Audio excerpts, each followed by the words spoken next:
哋嘅革命係 AI 智能發電回收商。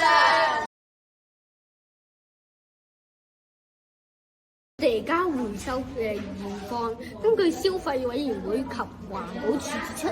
嘅數據，香港塑膠回收面臨住嚴峻嘅挑戰。我哋每日嘅廢氣量係有2320公噸咁多喎，佔總面積約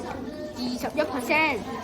極低回收率只有8%咋，遠低於全球平均嘅18%。大部分塑膠落入堆填區，核心重點污染未倒清液體和未移除嘅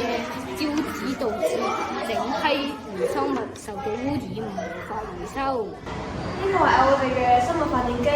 然後我哋如果有同學飲完啲嘢咧，我哋飲完啲嘢飲完有糖分咧，我哋加入去咧，入邊嘅酵母咧就會分解入邊嘅糖分。然後就產生生物反應之後咧，我就會產生電離分。